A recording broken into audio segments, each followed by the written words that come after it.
Setiap desa menyimpan rahasia, dan tidak semua doa membawa keselamatan. Ada sabda yang seharusnya tak pernah terucap, karena sekali dibaca, pintu kematian akan terbuka. Inilah kisah mereka yang berani melanggar batas, menyebut sabdo mayit, dan harus membayar dengan nyawa, atau bahkan, Tengun.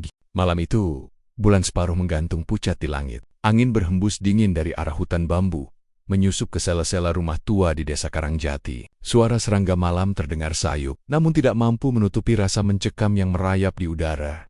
Arga, seorang pemuda berusia 22 tahun, berjalan tergesa di jalan setapak berbatu. Ia dikenal sebagai anak yang keras kepala, sering menantang hal-hal mistis yang dipercaya warga desa. Sejak kecil, ia tak percaya pada mitos, apalagi cerita-cerita tentang ritual kuno bernama sabdo mayit mantra yang katanya bisa memanggil arwah dari liang kubur. Namun malam itu, Arga membawa tekad lain. Ia ingin membuktikan kepada semua orang bahwa cerita itu hanyalah bualan orang tua untuk menakut-nakuti. Kalau benar arwah bisa dipanggil, aku mau lihat dengan mataku sendiri. Kalau tidak ada apa-apa, kalian semua cuma penakut, kata Arga sore tadi di warung kopi. Beberapa pemuda lain menertawakan ucapannya, tapi ada juga yang langsung merinding. Jangan main-main, gak? Ucap Bima, sahabat dekatnya. Sabdo mayit itu bukan sembarangan. Kata orang, arwah yang dipanggil nggak selalu yang kita mau. Arga hanya tersenyum sinis. Kalau begitu, aku akan buktikan. Malam ini, aku ke kuburan tua itu. Dan benar, sekarang ia sudah berada di depan gerbang kuburan tua di pinggir desa. Kuburan itu terkenal angker. Banyak nisan tua berlumut, sebagian miring seakan hampir roboh. Pohon beringin besar berdiri di tengah, dengan akar-akar menjuntai seperti tangan hitam yang siap meraih siapa saja yang berani. Mendekat, Arga melangkah masuk dengan senter kecil di tangannya. Di belakang, Bima menyusul dengan wajah pucat. Gak, aku gak enak perasaan. Beneran mau dilakuin di sini, bisiknya. Arga mengangguk, lalu mengeluarkan kertas kusam dari sakunya. Itu adalah salinan mantra sabdo mayit yang ia dapat dari buku tua peninggalan kakeknya. Kalau aku berhasil, semua orang akan tahu kalau ini cuma mantra kosong. Jangan takut, jawabnya. Arga memilih sebuah kuburan yang tampak lebih tua dari yang lain. Batu nisannya sudah retak, dan rumput liar tumbuh menutupi separuhnya. Ia duduk bersila di depan nisan itu. Dengan suara lantang, ia mulai membaca mantra Sira Sing Cileng, Tenjia, Sira Sing Bisu, Wicara, Sera Sing Serna, Ruha. Suara Arga terdengar bergetar, tapi ia berusaha menahan diri agar tidak tampak takut. Bima berdiri di belakang, tubuhnya semakin kaku, matanya melirik ke sekeliling. Angin berhembus kencang tiba-tiba. Bulu kuduk mereka berdiri. Senter Arga berkedip-kedip, lalu padam. Gelap pekat menyelimuti. Gak! Senter mati. Bima panik. Tenang, ini kebetulan aja, jawab Arga, meski jantungnya mulai berdetak kencang. Ia kembali melanjutkan mantranya. Kali ini suaranya bergetar lebih dalam, seakan ada gema aneh yang mengikuti setiap kata yang ia ucapkan. Tiba-tiba, suara bisikan lirih terdengar. Suara itu jelas, bukan dari Bima, bukan juga dari angin. Suara itu datang dari dalam tanah, tepat di bawah kuburan tua yang ia duduki. Arga terdiam, wajahnya mendadak pucat. Bim, kau dengar tadi? Suaranya parau. Bima langsung mundur beberapa langkah. Aku bilang apa? Ini nggak bener. Ayo pulang sekarang. Namun sebelum mereka sempat beranjak, tanah di depan nisan itu bergetar. Rumput bergoyang, seolah ada sesuatu yang bergerak di dalamnya. Bisikan itu kembali terdengar. Lebih jelas, lebih dekat. Arga, aku menunggumu. Arga, dalam kegelapan, ia melihat sesuatu muncul dari balik tanah. Bukan tangan, bukan wajah, melainkan bayangan hitam pekat yang perlahan-lahan menjulang seperti asap. Bima berteriak ketakutan dan lari meninggalkan kuburan. Tapi Arga tetap duduk, tubuhnya kaku. Matanya tak bisa lepas dari bayangan itu. Bayangan itu semakin tinggi, lalu menunduk mendekatinya. Bisikan berubah menjadi suara yang lebih dalam, lebih mengerikan. Kenapa kau memanggilku? Arga ingin lari, ingin berteriak, tapi tubuhnya seolah terkunci. Ia baru sadar. Yang ia panggil bukan hanya arwah biasa, dan dari wajah samar di balik kabut hitam itu, ia melihat sesuatu yang membuat darahnya membeku. Wajah itu adalah wajahnya sendiri. Malam itu semakin sunyi. Angin tak lagi sekadar berhembus, ia meraung, meliuk-liuk di antara pepohonan, seakan membawa bisikan dari dunia lain. Di jalan setapak menuju desa, Bima terjebak di antara dua sosok Arga. Yang satu datang berlari dengan wajah pucat penuh keringat, sementara yang lain berdiri di sampingnya dengan senyum menyeramkan dan mata kosong. "Bim, aku Arga yang asli. Percaya aku," teriak Arga yang berlari. Tapi sosok satunya berkata dengan suara lebih dalam, hampir seperti retakan batu. "Jangan tertipu. Aku Arga. Dialah yang palsu." Bima tak bisa menahan tangis. Tangannya gemetar. Lututnya lemas. Ia ingin lari, tapi tubuhnya seolah terkunci di tempat. Sosok Arga yang berdiri di samping Bima tiba-tiba bergerak cepat. Tangannya memanjang, berubah menjadi hitam pekat, seolah terdiri dari asap yang padat. Ujung jarinya menusuk udara, lalu melingkari leher Bima. Bima menjerit. Tubuhnya terangkat beberapa senti dari tanah. Napasnya tercekik. Wajahnya memerah. Arga yang berlari segera mendekat. Ia menubruk bayangan itu dengan sekuat tenaga. Terdengar suara seperti besi beradu. Tubuh Arga terpental ke tanah. Dadanya perih seolah menabrak dinding baja. Ia batuk keras. Darah mengalir dari bibirnya. "Tahan sebentar!" teriaknya sambil berusaha bangkit. Bayangan Arga itu menoleh kepadanya. Senyumnya melebar. Pipinya robek hingga hampir menyentuh telinga. "Aku adalah bayangan yang kau panggil. Kau memberi aku nama. Kau memberi aku tubuh." Arga tersiket. "Kau? Diriku yang mati?" Sosok itu terkekeh. Suaranya menggelegar. "Bukan! Aku adalah akhir dari hidupmu." Arga bangkit, mengambil batu besar dari tanah, lalu melemparnya tepat ke arah bayangan itu. Batu menghantam wajahnya, namun tubuh hitam itu hanya bergetar sebentar. Lalu kembali utuh dengan sekali gerakan. Bayangan itu melempar Bima ke samping. Tubuh Bima terbanting keras ke tanah. Terbatuk-batuk, napasnya tersengal. Kini, makhluk itu berjalan perlahan ke arah Arga. Setiap langkahnya meninggalkan bekas gosong di tanah, rumput layu, udara semakin dingin. Arga mundur sambil gemetar. "Apa maumu dariku?" Bayangan itu berhenti tepat di hadapannya. Wajahnya semakin jelas, benar-benar wajah Arga sendiri, hanya saja lebih pucat, dengan mata hitam penuh kegelapan. "Aku hanya menagih janji. Kau sudah memanggilku, maka satu hal harus terjadi." Suaranya berat, menggema di seluruh jalan setapak. "Kau harus mati, agar aku bisa hidup menggantikanmu." Bima yang terbaring lemah di tanah menatap kejadian itu dengan mata melebar. Di penglihatannya, sesaat ia bisa melihat dua dunia yang bertumpuk. Sosok Arga yang berlari dan berusaha melawan. Sosok bayangan hitam yang wajahnya sama, tapi tubuhnya bergetar aneh, seakan terdiri dari ribuan wajah samar yang menjerit. Bima berteriak lirih. "Enggak, itu bukan kau. Itu kumpulan arwah yang terperangkap." Bayangan itu langsung menoleh tajam ke arah Bima. "Diam kau, manusia busuk! Kau bukan yang kupanggil!" Dengan sekali ayunan tangan, tanah di bawah Bima retak.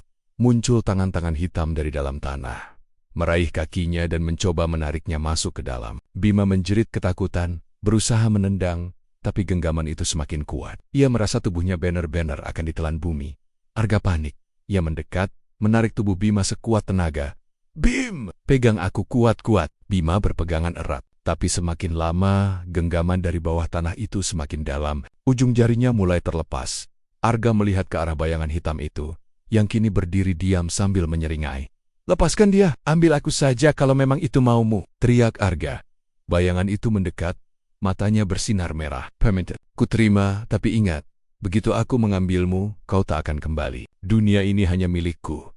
Angin mendadak berputar kencang. Dedaunan beterbangan, pepohonan bergoyang keras seakan dilanda badai. Suara bisikan ribuan orang terdengar bersehet-sahutan dari segala arah. Bima menengus. "Jangan lakukan. Gak, Jenkins. Serahkan dirimu." Arga menatap sahabatnya dengan mata berair. "Aku yang memanggilnya, Bim. Semua ini salahku. Kalau aku diam, kau bisa mati. Dan aku gak mau itu terjadi." Bayangan itu merentangkan tangan, tubuhnya membesar, seakan siap menelan Arga. Dan tepat saat Arga bersiap untuk menyerahkan dirinya, senter kecil yang dibawa Bima tiba-tiba menyala kembali dengan sendirinya. Cahayanya terang menusuk kegelapan. Sinar itu mengenai bayangan hitam, dan seketika tubuhnya bergetar hebat, menjerit dengan suara ribuan mulut. "ARG, hahaha." Bayangan itu mundur, tubuhnya retak seperti kaca, lalu menghilang dalam kabut pekat. Hening. Arga dan Bima terkulai lemas di tanah. Tubuh mereka penuh luka dan keringat dingin. Namun keduanya masih hidup. Tapi dari kejauhan, di kuburan tua tempat ritual dimulai, terdengar bisikan samar. "Ini belum selesai. Aku akan kembali saat waktumu tiba." Setelah kejadian mengerikan di kuburan tua, Arga dan Bima pulang dengan tubuh lemas. Jalan setapak yang biasanya terasa biasa saja, kini seakan berubah menjadi lorong panjang penuh bisikan. Setiap kali angin bertiup, keduanya merasa ada sesuatu yang berjalan di belakang mereka. Meski tak ada apa-apa saat menoleh, Bima menggenggam senter kecilnya erat-erat. Takut cahaya itu kembali padam. Sementara Arga berjalan dengan pikiran kacau kata-kata makhluk itu, terus terngiang di telinganya. Aku akan kembali saat waktumu tiba. Sesampainya di rumah, Arga langsung mengunci pintu rapat-rapat. Ibunya sudah tidur. Tak menyadari putranya baru saja mengalami teror yang sulit dipercaya. Arga masuk ke kamarnya, berbaring di ranjang, tapi matanya sama sekali tak bisa terpejam. Nafasnya berat, tubuhnya gemetar. Setiap kali ia menutup mata, wajah hitam itu muncul kembali, lengkap dengan suara bisikan lirih memanggil namanya. Tepat pukul 3 dini hari, Arga tersentak bangun. Ia mendengar suara berbisik dari sudut kamar. Agak. Senter yang ia letakkan di meja bergetar sendiri, lalu jatuh ke lantai. Saat ia menoleh, ia melihat bayangan dirinya sendiri berdiri di cermin lemari. Namun yang membuat darahnya membeku, bayangan itu tersenyum. Padahal ia sama sekali tidak tersenyum. Tidak mungkin. Bisiknya mundur perlahan. Bayangan itu menggerakkan tangannya, berbeda dari gerakan Arga. Lalu, dengan perlahan, ia menempelkan telapak tangan di sisi dalam cermin. Seakan ingin keluar, Arga menutup matanya, berdoa sekuat tenaga. Saat ia membuka mata kembali, cermin itu sudah kosong. Namun entah kenapa, udara kamar jadi lebih dingin, seperti ada sesuatu yang berdiam di dalam. Keesokan harinya, Arga berusaha bersikap normal. Ia duduk di warung kopi bersama Bima, mencoba menutupi wajah pucatnya. Beberapa warga desa menatap curiga, karena semalam mereka mendengar teriakan samar dari arah kuburan. "Gak, kau terlihat makin pucat. Apa tadi malam kau diganggu lagi?" tanya Bima dengan suara pelan. Arga hanya mengangguk. Bayangan itu masih mengikutiku. Belum sempat mereka melanjutkan pembicaraan, seorang ibu desa berlari panik ke warung. "Pak RT, ada yang aneh di kuburan tua." Tanah di salah satu makam terbongkar sendiri. Semua orang terdiam, wajah mereka ngeri. Kuburan itu tempat Arga melakukan ritual semalam. Bima langsung menatap Arga. Wajahnya tegang. "Enggak, ini gara-gara sabdo mayit itu. Kau benar-benar membangunkan sesuatu yang seharusnya tetap terkubur." Arga hanya terdiam. Keringat dingin membasahi tengkuknya. Malam berikutnya jauh lebih mengerikan. Arga memutuskan untuk tidur lebih awal, berharap tubuhnya bisa istirahat. Tapi tepat tengah malam, ia terbangun oleh suara ketukan di jendela kamarnya. Tok-tok. Awalnya pelan, lalu semakin keras, hingga kaca bergetar. Dengan tubuh gemetar, ia menoleh. Di luar jendela, samar-samar ia melihat sosok dirinya sendiri pucat. Mata kosong dengan bibir hitam membiru. Sosok itu tersenyum, lalu berbicara tanpa membuka mulut. "Bukalah, aku kedinginan di luar." Arga menjerit dan menutup jendela dengan kain, bersembunyi di balik selimut. Tapi suara ketukan itu tak berhenti, malah berpindah-pindah, dari jendela ke pintu, lalu ke lemari. Tok-tok. Arga menutup telinganya rapat-rapat, namun suara bisikan tetap terdengar. Langsung di dalam kepalanya. "Tidak ada tempat yang bisa kau sembunyikan dariku, Arga." Malam yang sama, Bima juga tidak luput dari teror. Saat ia tertidur, ia bermimpi berada di kuburan tua. Di sana ia melihat Arga berdiri di tepi liang lahat, menatap kosong. "Bim, aku sudah mati. Kau harus ikut aku." Bima berteriak, mencoba berlari, tapi kaki dan tangannya terikat rantai tak kasat mata. Dari dalam kubur, tangan-tangan hitam meraih tubuhnya, menariknya ke bawah. Ia terbangun dengan teriakan keras, nafasnya tersengal, tubuhnya penuh keringat. Namun saat ia menoleh ke arah pintu kamar, ia melihat sosok Arga berdiri di sana, menatapnya dengan mata hitam kosong. Bisiknya ketakutan. Sosok itu hanya menunduk, lalu perlahan berjalan keluar dari kamar. Saat Bima memberanikan diri mengejarnya, pintu rumah masih terkunci rapat. Tak ada siapapun yang masuk. Hari-hari berikutnya semakin buruk. Arga tak bisa membedakan lagi mana kenyataan mana beonggen. Kadang ia melihat dirinya sendiri berjalan di jalan desa, tapi orang-orang lain tidak menyadari. Kadang ia mendengar suara lirih dari sumur di belakang rumah. "Arga, waktumu sebentar lagi." Dan yang paling mengerikan, setiap kali ia bercermin, bayangan itu makin berbeda darinya, lebih menyeramkan, lebih gelap. Seakan perlahan-lahan menggantikan sosok aslinya. Arga sadar satu hal, bayangan itu tidak hanya ingin menakutinya. Bayangan itu ingin mengambil hidupnya dan menggantikan tempatnya di dunia. Hidup Arga semakin tidak tenang. Ia tidak lagi bisa membedakan mana mimpi, mana kenyataan. Tubuhnya makin lemah, matanya merah karena jarang tidur, dan orang-orang desa mulai curiga. Ibunya sering menemukan Arga berdiri kaku di depan cermin berjam-jam, menatap kosong, seolah sedang bercakap dengan seseorang yang tak terlihat. "Enggak, kamu kenapa, Nak?" tanya ibunya suatu malam. Arga hanya tersenyum samar, tapi bukan senyum seperti biasanya.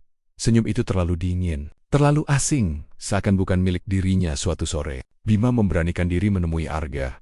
Ia tahu sahabatnya sedang diganggu, tapi yang dilihatnya justru lebih menyeramkan. Saat sampai di halaman rumah Arga, Bima melihat ada 2 jejak kaki di tanah basah. Anehnya, jejak itu berhenti tepat di depan pintu, tapi hanya ada 1 orang di dalam rumah. Bima masuk dengan hati-hati. Ia menemukan Arga duduk di ruang tamu, menunduk, wajahnya pucat. "Enggak, kau baik-baik saja?" tanya Bima pelan. Arga mendongak, tatapan matanya kosong, senyum samar tersungging di bibirnya. Tapi yang membuat Bima hampir pingsan adalah bayangannya di dinding. Bayangan itu tidak mengikuti gerakan Arga. Bayangan itu justru menatap lurus ke arah Bima, dengan senyum lebih lebar, lebih menyeramkan. "Bima," suara Arga lirih. Bima mundur pelan. Dia bilang, "Kau akan jadi penggantiku kalau aku menolak." Malam itu, Bima tak bisa tidur. Kata-kata Arga menghantui pikirannya. Ia merasa seolah bayangan itu sudah mengincarnya juga. Tepat pukul 2 dini hari, lampu kamarnya padam sendiri. Dari sudut ruangan terdengar suara gesekan, seperti kuku mencakar kayu. Perlahan, suara itu mendekat ke ranjangnya. "Bim," suara lirih itu memanggil. Bima gemetar, menutup wajah dengan selimut. Tapi tiba-tiba ada tangan dingin yang meraih kakinya dari bawah ranjang. "Haha." Bima menjerit, menendang sekuat tenaga. Ia berlari keluar kamar, menyalakan semua lampu rumah. Saat menoleh, tidak ada siapapun di kamarnya. Namun di kaca jendela, ia sempat melihat pantulan wajah Arga dengan mata hitam kosong menatap dari balik gelap keesokan harinya. Arga semakin aneh. Saat sedang makan bersama ibunya, sendok di tangannya tiba-tiba jatuh. Tapi anehnya, sendok itu tidak jatuh ke lantai. Sendok itu tertahan di udara, seolah ada tangan tak terlihat yang memegangnya. Ibunya menjerit kaget, sementara Arga hanya tertawa pelan. Dia sudah mulai bisa menyentuh benda. Sebentar lagi dia akan sepenuhnya nyata, ucapnya lirih.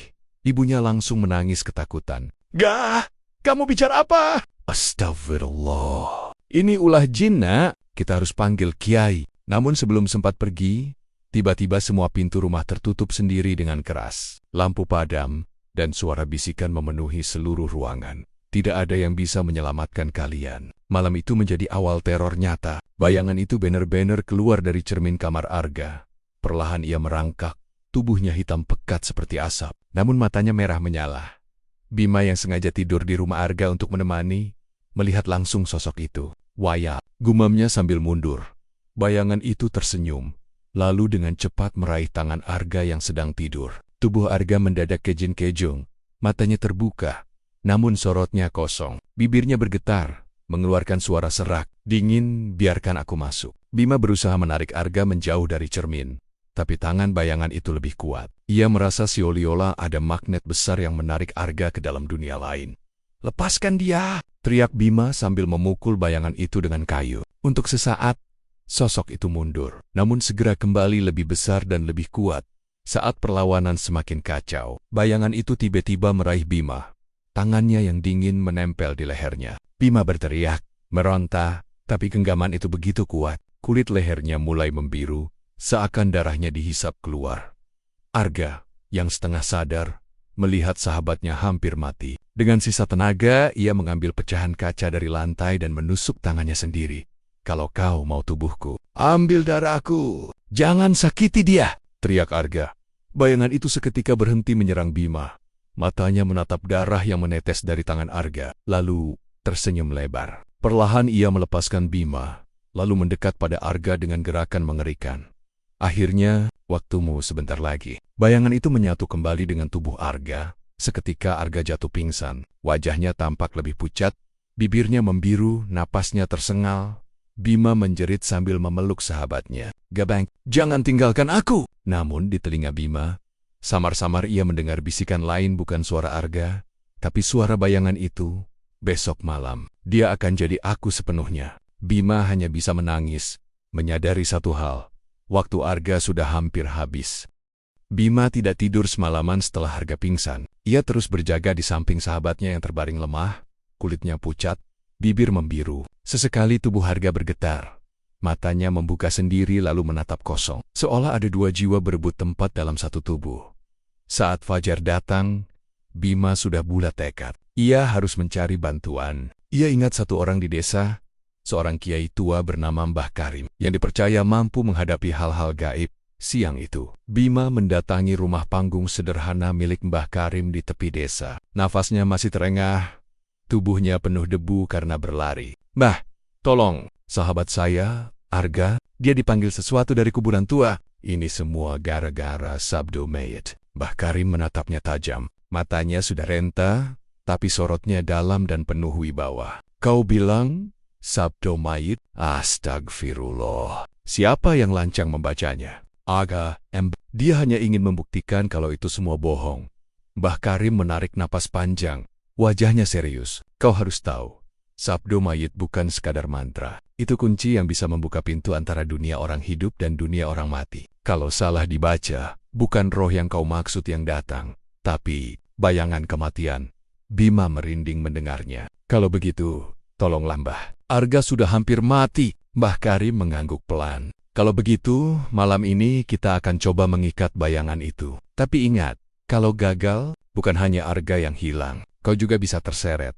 Malam itu, di rumah Arga, suasana begitu mencekam. Semua lampu dipadamkan, hanya ada cahaya lampu minyak di tengah ruangan. Mbah Karim duduk bersila, membaca doa-doa. Arga berbaring di lantai dengan tubuh gemetar. Sementara Bima duduk di sampingnya menggenggam tangan sahabatnya erat-erat. Suara bacaan doa bergema pelan, tapi udara sekitar mendadak berubah dingin. Angin yang seharusnya tidak ada, tiba-tiba berembus kencang, membuat api lampu minyak bergetar. Arga membuka mata. Namun tatapan itu bukan lagi tatapan sahabatnya. Matanya hitam pekat, bibirnya tersenyum lebar. Dari mulutnya keluar suara parau. "Kalian pikir bisa mengusirku? Aku sudah menempel di tubuh ini. Dia adalah aku. Aku adalah dia." Mbah Karim menutup mata, terus melanjutkan bacaan. Tapi tiba-tiba tubuh Arga bangkit sendiri. Meski matanya tetap kosong, ia melangkah maju, seolah hendak menyerang. "Teong, Luandaya!" teriak Bima panik. Tepat saat Mbah Karim menancapkan sebuah paku kuningan ke tanah sebagai pengikat, terdengar suara letusan keras. Cermin besar di kamar Arga pecah sendiri. Dan dari pecahan itu muncul sosok bayangan hitam. Lebih jelas dari sebelumnya. Tubuhnya tinggi, kurus, dengan wajah menyerupai Arga. Namun kulitnya pucat membiru. Matanya merah menyala. Dari tubuhnya keluar tenggen-tenggen kecil berwarna hitam, seolah terdiri dari ribuan arwah yang meronta. "Aku tidak bisa dikurung," jeritnya, suaranya menggema hingga seluruh rumah bergetar. Bayangan itu meraih paku kuningan di tanah dan melemparkannya jauh. Mbah Karim terpental, darah mengalir dari mulutnya. "Wild, kekuatannya terlalu besar," ucap sang kiai lirih. Bima berusaha menarik Arga menjauh, tapi tubuh sahabatnya terlalu berat, seperti diikat sesuatu. Bayangan itu bergerak mendekat. Setiap langkahnya membuat lantai kayu berderit keras. Bahkan beberapa papan retak. "Arga sudah milikku. Kalau kau berani menghalangi, aku akan mengambilmu juga, Bima." Bima gemetar, air matanya mengalir. Ia berteriak sekuat tenaga, "Kau tidak akan pernah punya dia. Aku tidak akan biarkan." Namun bayangan itu justru terkekeh. Dari tubuhnya keluar tangan hitam panjang yang langsung menjerat leher Bima. Ia terangkat ke udara, wajahnya memerah, napasnya tercekik. Mbah Karim dengan sisa tenaga membaca ayat-ayat suci lebih keras. Untuk sesaat, jeratan itu melemah. Bima jatuh terhempas ke lantai, terbatuk keras. Arga berteriak parau, suara bercampur antara dirinya sendiri dan bayangan. Bima lari. Sebelum dia, jadi aku. Ritual itu gagal. Bayangan terlalu kuat untuk dikurung. Mbah Karim jatuh pingsan karena darah yang terus mengalir dari mulutnya. Bayangan itu kembali menyatu dengan tubuh Arga. Kali ini lebih kuat. Tubuh Arga gemetar, lalu terdiam. Saat ia menoleh ke arah Bima, matanya sepenuhnya hitam. Senyumnya terlalu lebar. Tak lagi menyerupai manusia. Bima Turgjet mundur hingga punggungnya menabrak dinding. "Gak, itu bukan kau lagi." Arga, orang yang tampak seperti Arga, melangkah maju, menunduk, lalu berbisik dengan suara parau. "Besok malam, aku akan sepenuhnya jadi dia, dan kau akan jadi saksinya." Bima hanya bisa terdiam. Tubuhnya gemetar hebat. Ia sadar waktu Arga hampir habis, dan jika tidak ada jalan keluar lain, ia mungkin harus menghadapi sahabatnya sendiri. Rumah Arga kini sunyi, tapi bukan sunyi biasa. Sunyi itu seakan penuh bisikan. Di setiap sudut terdengar suara lirih seperti doa terbalik, seperti tangisan yang ditahan, atau tawa yang ditelan kegelapan. Arga duduk di kursi dengan kepala tertunduk. Tubuhnya kaku, wajahnya pucat, tapi bibirnya menyunggingkan senyum tipis. Sesekali matanya terbuka, memperlihatkan bola mata hitam legam yang berkilau seperti kaca basah. Bima berdiri tak jauh dari sahabatnya. Tubuhnya masih gemetar. Di lantai, Mbah Karim masih terbaring lemah. Darah kering menempel di bibirnya. Napasnya tersengal-sengal. "Kau masih bisa dengar aku kan?" Suara Bima bergetar. Hampir putus asa. Tak ada jawaban. Hanya suara tawa lirih dari dalam dada Arga. Tiba-tiba, lampu minyak padam. Kegelapan merayap cepat. Hanya menyisakan cahaya bulan dari jendela yang pecah. Dari belakang Arga, sosok bayangan itu muncul lebih besar, lebih nyata. Wujudnya tinggi menjulang, wajahnya benar-benar menyerupai Arga. Hanya saja kulitnya pucat membiru, matanya merah, dan giginya terlalu tajam. "Kau sudah kalah, Bima." Suara itu bergema dari segala arah. "Sebentar lagi, tubuh ini sepenuhnya milikku. Arga akan terkubur di dalam. Selamanya." Bima menelan ludah. "Aku tidak percaya. Arga masih ada. Aku tahu dia masih bisa melawanmu." Bayangan itu tertawa, tawa yang panjang dan memekakan telinga. Tiba-tiba lantai rumah bergetar, papon-papon kayu berderit, bahkan beberapa paku terlepas sendiri. Dari retakan lantai mengkuil tengen-tengen hitam kurus, berusaha meraih kaki Bima. Bima menendang, menginjak, tapi tangan-tangan itu terus muncul, seperti ribuan orang mati lapar yang meronta dari dalam bumi. Di tengah kekacauan itu, tiba-tiba Arga berteriak. Suaranya parau, bercampur dengan jeritan lain, seakan dua jiwa berbicara bersamaan. "Bim, tolong aku masih di sini. Jangan biarkan aku hilang." Bima menoleh, hatinya seperti diremas. Ia tahu itu suara sahabatnya, suara Arga yang asli. "Bertahan, gah! Aku tidak akan biarkan dia ambil kau." Bayangan itu marah, tubuhnya semakin tinggi, hingga kepalanya hampir menyentuh langit-langit rumah. "Diam, kau tak bisa menyelamatkan siapapun. Dia milikku." Sejak mantra itu dibacakan, sabdo mayit adalah janji, dan janji tak bisa dibatalkan. Bima menggenggam pecahan kaca yang ia temukan di lantai. Meski tangannya berdarah, ia menatap lurus ke arah bayangan itu. "Kalau aku harus bertarung denganmu, aku akan lakukan. Tapi aku tidak akan biarkan Arga hilang begitu saja." Dengan nekat, Bima menyerang. Ia menancapkan pecahan kaca ke dada Arga bukan untuk membunuh, tapi untuk mengejutkan tubuh yang dikuasai itu. Darah segar menyembur, dan untuk sesaat, Arga menjerit. Tubuhnya bergetar hebat. Suara Arga kembali muncul di sela jeritan itu. "Bim, cepat, pekakin doa." Doa yang Mbah Karim ajarkan tadi. Bima teringat samar-samar doa yang sempat diucapkan sang kiai sebelum pingsan. Dengan suara bergetar, ia mengulanginya sekuat tenaga. Bayangan itu berteriak marah. Tubuhnya berusaha menutup mulut Bima dengan tangan hitamnya. Namun semakin keras Bima membaca, semakin tubuh Arga bergetar, seakan ada dua kekuatan saling tarik-menarik di dalam dirinya. Udara di dalam rumah semakin dingin. Jendela-jendela pecah, angin masuk membawa bau anyir seperti darah basi. Dari luar terdengar suara lolongan panjang, seperti ratusan orang menangis bersamaan. Bayangan itu menjerit. Tubuhnya mulai terbelah dari Arga. Tapi setiap kali ia keluar, tubuh Arga ikut berdarah. Semakin ia dipaksa keluar, semakin tubuh sahabatnya hancur. "Kalau kau teruskan, dia akan mati." Teriak bayangan itu. Bima menonges. Suaranya pecah. "Lebih baik dia mati sebagai Arga daripada hidup sebagai kau." Dengan putus asa, ia terus membaca doa. Tubuh Arga jatuh ke lantai, kejang-kejang. Darah keluar dari hidung dan mulutnya. Bayangan itu menggelepar di udara, menjerit panjang sebelum akhirnya meledak menjadi kabut hitam yang memenuhi seluruh ruangan. Ketika kabut hilang, Bima tersungkur di samping tubuh Arga. Ia mengguncang sahabatnya berulang kali. "Gabang, jangan tinggalin aku, Ga." Arga membuka mata perlahan, senyumnya samar. Kali ini bukan senyum menyeramkan, tapi senyum sahabat yang ia kenal. "Terima kasih, Bim, kau sudah selamatkan aku." Bima menunduk lega, air matanya jatuh. Tapi tepat saat ia hendak memeluk sahabatnya, Arga terbatuk keras. Darah segar keluar dari mulutnya. Tubuhnya kaku lalu perlahan melemah. "Ga, jangan! Bertahan!" teriak Bima histeris. Namun, Arga hanya tersenyum tipis. Lalu matanya tertutup. Tubuhnya terkulai tak bergerak. Di telinga Bima, samar-samar masih terdengar bisikan dingin dari kegelapan. sabdo mayit, bukan akhir. Aku akan kembali. Bima menatap ke langit malam yang muram. Tubuhnya bergetar hebat. Ia sadar, meski bayangan itu sudah diusir, janji sabdo mayit belum sepenuhnya tertutup. Dan mungkin semuanya baru saja dimulai.